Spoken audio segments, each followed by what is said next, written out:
So hello guys, what's up and welcome back to my YouTube channel. It's me, your girl barrister Neze, and this is Nezeville. This story is scandalous, odikwa risky, odikwa bonkios, odikwa bubu. Today we're going to be talking about a very serious scandal that broke out last week. It's highly imperative that we pay keen attention because I usually take up the subjects and discuss them not for gist purposes, but because they are very integral messages that I need to pass. So pay very keen attention and watch till the end. But first, you know the drill. We're going to be talking about this word here. And to respect YouTube community guidelines, we're going to disguise. We're going to disguise this word. We're going to disguise this word as raid. So please, do not go around the comment section throwing in very strong words that would flag this content as inappropriate. Use this word in place of this and similarly. And this is a good time to just mention that if you're new here, you're running into this beautiful face for the first time, or if you've been watching without subscribing, don't forget, don't shoot yourself in the leg. Do not shortchange yourself. Don't forget to hit the subscribe button. Give this video a big thumbs up already. Oh yeah, start with a thumbs up. Start with thumbs up now before I change that for you. Give this video a very big thumbs up. Drop all your comments down in the comment section because this video is going to be very arguments are going to break out, of course. Drop all your comments down in the comment section and stay glued because there is so much more coming your way. So without further ado, let us dive right in.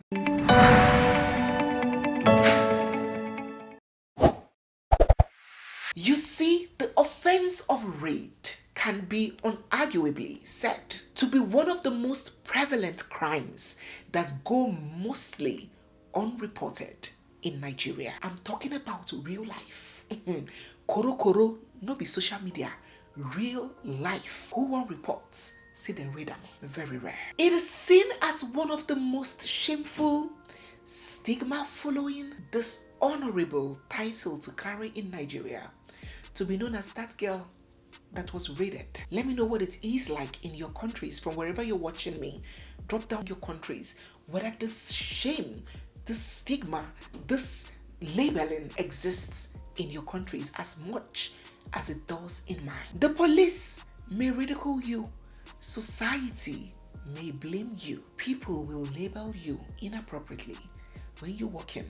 Is it not that girl that they're right? Friends may distance themselves from you. Oh yes. Suitors may run away. No, I'm not mincing words. I'm talking reality here. And even the men watching me, come forward, my men, my odogus and my odiegus. Come forward. How many men will know that this girl is the girl that went viral on social media, that was gang raided by 7 armed robbers, that was raided by her father, and her face was plastered all over social media as that girl that it happened to? How many men would want to be identified as the husband, would want to go ahead, if they're not married yet, to propose and get married to that lady? Only a handful, only very few. Even as a mother-in-law, as a family, accepting a girl. If a mother-in-law sees a prospective daughter-in-law and remembers that this is the girl that made the rounds on newspaper years back as that person that was gang raided by a set of boys, chances are the mother-in-law would not want her son to proceed to marry that girl. You hear the woman asking, so of all the girls in the world, it is this particular one you found to marry? And if the boy says, Mommy, what is wrong with her? Is it her fault? Was it her? The woman will say, it is not her fault though. I didn't say anything is wrong with her. But for my own son, I don't want. So there the woman is, dealing with the lifelong, everlasting trauma of being defiled. And there she is also, dealing with social stigmatization and victimization. It is a lot. It is nothing compared to the Western world, where women that come out to see these kinds of things are applauded, are seen as heroes, Amazons. They are celebrated. Here in Nigeria and many other African countries, the victim becomes victimized. The victim becomes the villain. It is treated like it's your fault and there is something that you should have done or shouldn't have done. And don't even get me started with the chances of you getting justice. So for these many reasons that I have highlighted, victims of these incidents would rather shut their mouths and take the secret to their graves. They would keep the trauma to themselves and deal with it by themselves, while the villain goes ahead destroying other people. So for this reason, when a woman in Nigeria, I didn't say a Nigerian woman abroad, I say when a woman in Nigeria, in the society I know in Nigeria, comes out verbally, vocally to say, I have been raided, people will drop their cups and look and say, come forward and tell us the story. What happened? Let us tell the story. Guys, I will be narrating the story according to the version that was told by the alleged victim through her formal reports, the formal complaints that she made that has now leaked. Let me say it again, because some people, they don't pass WAEC, they don't pass GCE. JAMB can't hold their results, can't withhold their results. So let me reiterate. I will give the legal perspective at the end of this video, but the story that I am about to begin narrating now is the account of the alleged victim, Temitayo Omotere Ogochukwu. When or if the alleged perpetrator chooses to go public with his own version or his own side of the story, or if this matter makes it to court and I get wind of the court documents and I see his own counter affidavit or his own defense, then I will bring it to your notice. But for now, the version that we have available that I am narrating is the version according to Ogochukwu, the alleged victim. 36-year-old Ogochukwu is a HR business partner at one of Nigeria's biggest pension fund administrators, ARM Pensions. On the 18th of July 2024, the office threw a party for members of its staff for them to just, relax, unwind, and let their hair down. And Ogochukwu was in attendance along with other members of staff. Everyone was in great spirits. Food and drinks were going round. Ogochukwu picked up a glass cup and poured herself a small amount of whiskey, mixed it with a considerable amount of cola, and as she sipped, she swayed gently to the music that was blaring at the scene. She said that she was part of the planning committee, so she had to stand up intermittently to ensure that food and drinks were going round and to coordinate service. And at such times, she left her food, her drink, her personal effects in the care of a friend, a colleague called Damilola, whom she was quite friendly with, by the way. Ogochukwu claimed that her very last memory of herself in the party was around 7:30, 8 p.m. Damilola, the friend whom she had left her drink with, told Ogochukwu later on that Ogochukwu had told her, Damilola, that she was tipsy and she could not drive home. She wasn't feeling herself. She was getting tipsy. So Damilola offered to find a way to get her home. Damilola, the friend, approached Mr. Abisola Onigbogi to assist drop Ogochukwu home, considering the fact that they lived around the same area, the Lekki Phase 4 area of Lagos State. And Mr. Abisola agreed to do the honors. Now wait, chill, before we proceed. Let us not get ahead of ourselves. Who is Abisola Onigbogi, the helper who Damilola, Ogochukwu's friend, had approached to help drop Ogochukwu home? Abisola Onigbogi is an executive director and ED at ARM Pensions. If you have worked in banking, insurance, pensions, or organizations like that, or if you are familiar with the 9-to-5 space and the order of hierarchy, then you will understand how senior of a staff Mr. Abisola is. He is, of course, married, and he has 4 children, 3 boys and a girl. Mr. Abisola was present at the party and he volunteered to drop Ogochukwu home. So according to Ogochukwu, the very last memory she had of herself at the party was around 7:38 p.m. She said she lost complete memory of everything, every incident, every conversation, everything that happened after that time. It was as if her memory slate was wiped clean. To her, it was very unusual because she explained that she wasn't such a novice when it came to alcohol matters. She did have a good alcohol tolerance from the past, and she did not comprehend how she completely, entirely lost memory of the last few hours. The next thing she knew, she woke up and realized that she was in a strange, unusual room. She looked down and found that she was completely undressed, stark naked. Not a single shred of fabric was on her. She looked around and found that she was in the hotel. How did I get here? She peeped to the floor and found her clothes, her underwear, her wig, her telephone, all her personal effects piled up at the corner. She checked the time and saw that it was about 3 a.m. in the morning. Oh my God, how did I get here?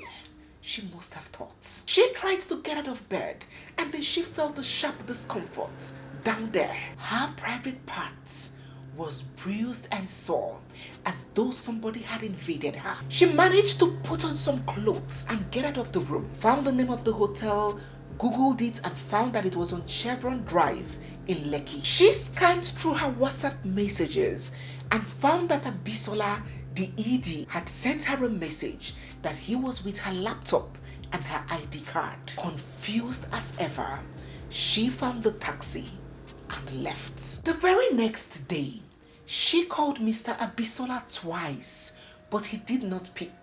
But then he returned her call. She asked him how she ended up in a hotel, that her friends had informed her that he was supposed to take her home. And he responded that when he asked her for her address, she was incoherent, so he didn't know where to take her. She pressed on further that why didn't he call her friends to find out where she lived instead of taking her to a hotel. And for that, he had no answers. She probed further. So why was I naked? Why was I stark naked? And on that he said that he did not know, that he dropped her off in the room and immediately left. Dissatisfied at everything, which to her was not adding up, the next day, once she dropped her kids off at school, she returned back to the hotel to inquire about the events of that day and to request to watch the CCTV. She needed to find out in what condition she walked into the hotel and if Mr. Abisola left the room immediately he dropped her off. According to her, the hotel receptionist disclosed that Mr. Abisola had paid for the hotel room 5 hours before he came back with her. And the CCTV records showed a whopping 2-hour difference from the time Mr. Abisola walked into the room to drop her off and when he walked out. She immediately informed her family, had a raid kit test done at Island Maternity Hospital, proceeded to the Ikoyi police station to file a criminal complaint, and then filed the formal reports to the HR and the MD of the organization. She narrated further in her complaint that despite Mr. Abisola had asked her in the party to come and sit with him, to which she declined, that she would rather stay with her friends whom she was comfortable with. She alleged that Mr. Abisola had gone further to spike her drink or had done so through the help of someone else, and then he had taken her against her will and had raided her. She accused him of being a serial raidist and asked the Lagos state government to prosecute him and help her get justice.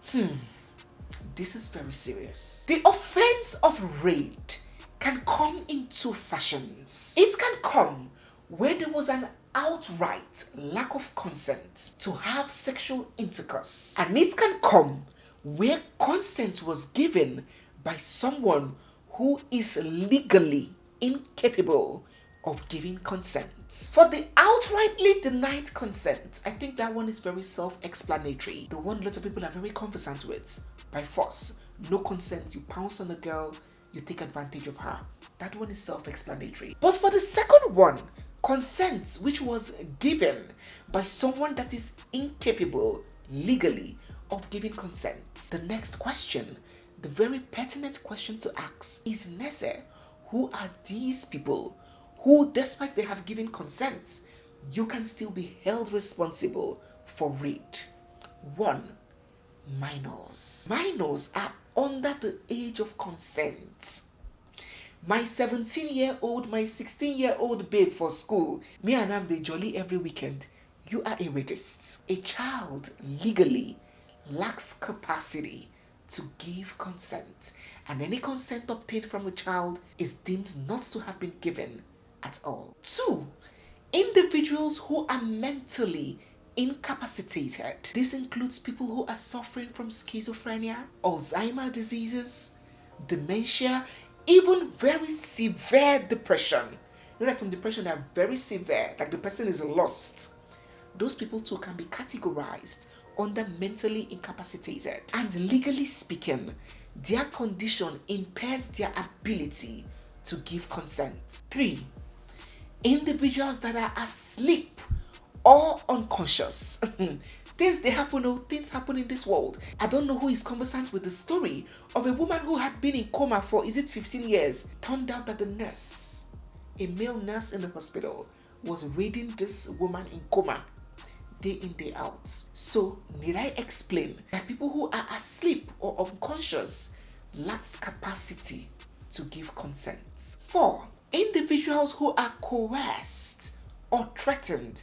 Coerce means to force someone. Individuals who are threatened. If you do not do this thing with me, I will publish your nudes. I will do this, I will tell a secret, I would expose you, and the person goes ahead and does it with you. It is rape, because that consent was obtained maliciously. It was obtained illegally. It was obtained through threats. And lastly, individuals who are under the influence of drugs, hard drugs, or alcohol, which this lady, Ogochukwu, falls under in this case. Brothers and sisters, listen and listen real good. Anybody who is under the strong influence of drugs or alcohol lacks capacity to give consent. So any intercourse that you have with such a person is deemed rape. They have caught Uncle Jude in UK. They have caught Uncle Jude in Belgium. You say it's village people. Uncle Jude carried one girl that was drunk. They have imprisoned him for rape. It is not village people. That is the law that so many people are ignorant of. So you meet a girl at the bar. She's so high. She's drunk. She doesn't know where she is. You take her home. You do the do. You have raided her legally. So the next question. What is the possible fate of Mr. Abisola? There are 3 major defenses to the accusation or offense of rape. First, insanity. A madman cannot be held guilty or held accountable or held responsible for the offense of rape. So anybody who is insane or mentally impaired cannot be criminally liable for the offense of rape. In this case, we can keep that defense aside because Mr. Abisola is sound. 2, consent. Now remember that this consent can only be claimed when those aforementioned circumstances are not in play. So if somebody is drunk or has a mental disorder or is a child, consent as a defense will not exculpate you. So I think in this case, the CCTV camera is a very major, or the records of the CCTV is very integral in this case. The police or the court, if this matter goes to court, has to have recourse to the condition at which Ogochukwu was brought into the hotel. Was she found barefooted, staggering and acting out of order to suggest that she was drunk and not in the right frame of mind? that is serious evidence. So consent can only come into play where the CCTV revealed that Ogochukwu was in control, was fully abreast of her surroundings. So the condition under which Ogochukwu walked into the hotel would play a very important part in this case. 3. The third defense for raid, or the third defense that may be open to Mr. Abisola, is outright innocence, where he claims that I did not do it. We didn't have sex. I did not touch her. I don't know what she's saying. And again, that CCTV might come into play.